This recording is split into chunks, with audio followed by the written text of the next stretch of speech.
That knot in your stomach when you think about the future? The racing thoughts that keep you pinned to your pillow at 3 a.m. It's the heavy weight of a decision you know you need to make, but can't. This is the universal language of fear.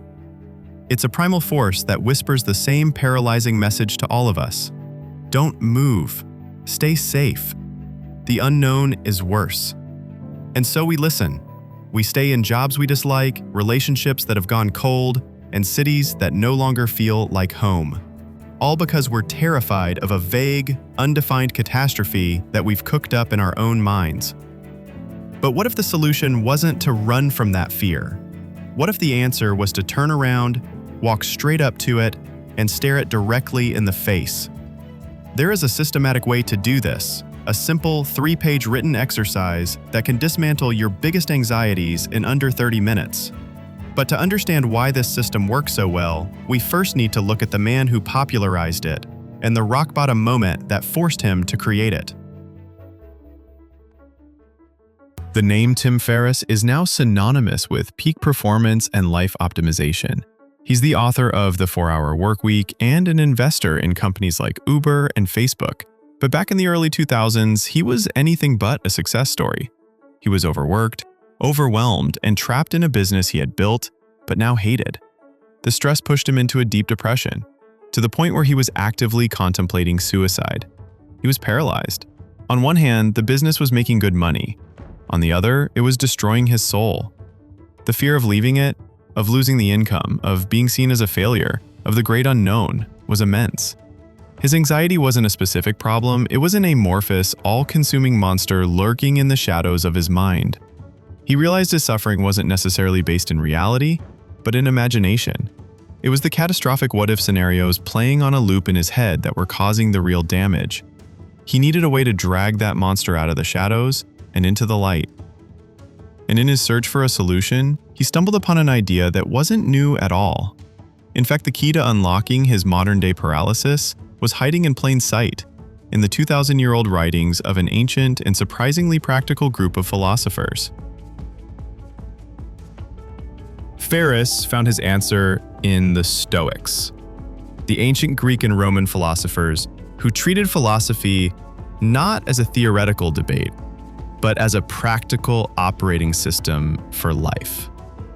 One philosopher in particular, Seneca, wrote something that struck Ferriss like a bolt of lightning. We suffer more often in imagination than in reality. The Stoics practice an exercise called premeditatio malorum, which translates to the premeditation of evils. They would regularly and deliberately imagine the worst things that could happen to them. They'd visualize losing their wealth, their reputation, even their loved ones. This sounds morbid, but their goal wasn't to be miserable. It was the opposite.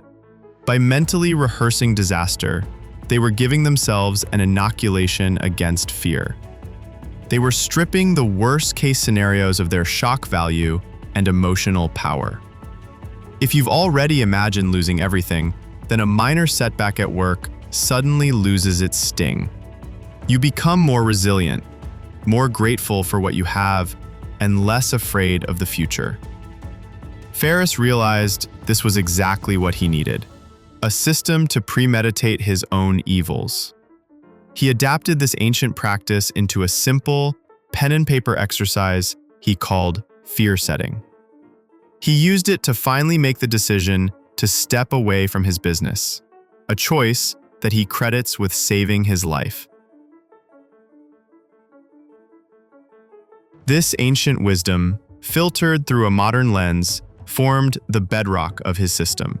So, let's grab a pen and paper, because we're about to walk through the first and most important page of this exercise. This is where the magic begins. At the top of a blank page, you write down the decision or action that's causing you fear. For our example, let's use a common one. What if I quit my stable job to start my own freelance business? Now you create 3 columns. The first column is titled Define. Here you list every single thing you can imagine going wrong if you take this action. Don't be shy. Be specific and exhaustive. Aim for at least 10 to 20 worst-case scenarios. Let's list a few. I run out of money and can't pay my rent. I fail to find any clients. My family thinks I'm irresponsible. I get lonely and isolated. I realize I'm not good enough. I have to burn through all my savings. I regret my decision and can't get my old job back. As you write these down, they start to feel a little less like a giant shadowy monster and more like a checklist of problems. Which is good, because problems have solutions. This brings us to the second column, prevent. For each nightmare you listed in the first column, you now brainstorm what you could do to prevent it from happening, or at least decrease the odds. For I run out of money, you might write, I can save up 6 months of living expenses before I quit. I can start freelancing on the side to land 1 or 2 clients before I leave my job. I can create a strict budget for the first 6 months. Suddenly, you're not a victim of circumstance anymore. You're a planner. You're taking back control. Then comes the third and most empowering column, repair. Here you ask yourself, if this worst-case scenario did happen, what could I do to fix it? Who could I ask for help? For I fail to find any clients, the repair plan might look like this. I could get a part-time job at a coffee shop to cover my bills while I continue building my portfolio. I could reach out to my professional network for referrals. I could temporarily lower my rates to get my first few clients. I could even call my friend who is a successful freelancer and ask for advice.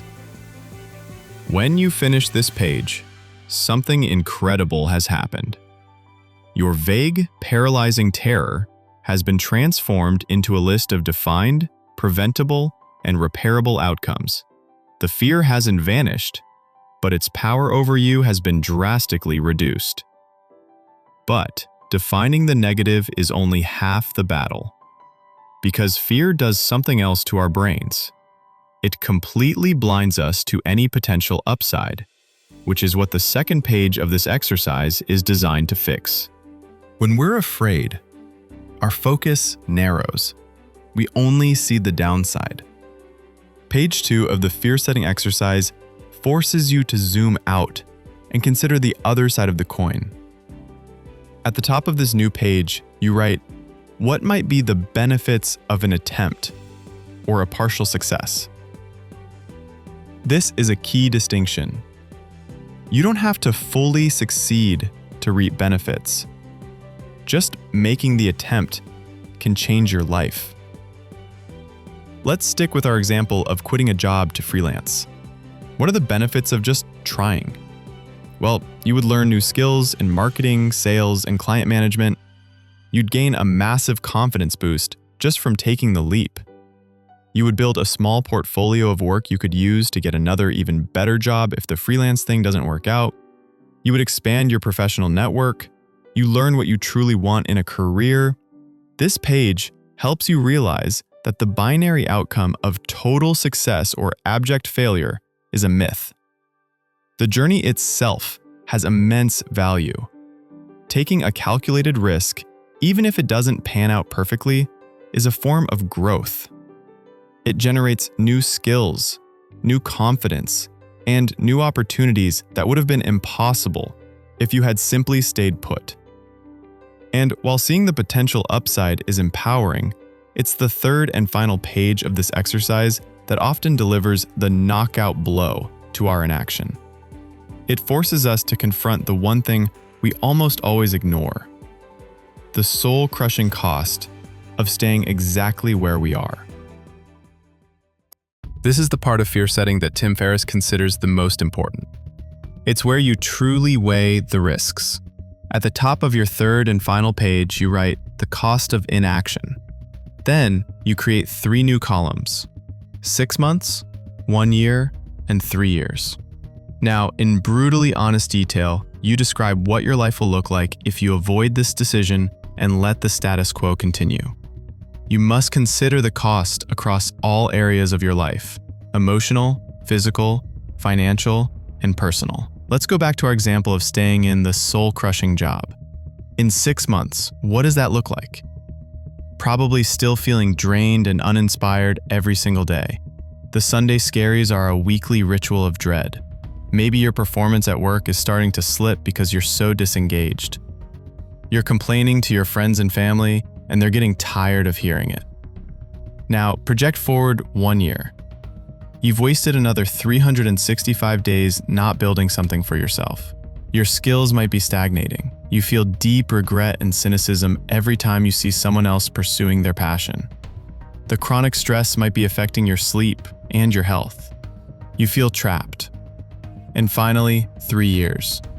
This is where it gets really uncomfortable. After 3 more years of inaction, you might be completely burnt out. Your self-esteem could be at rock bottom.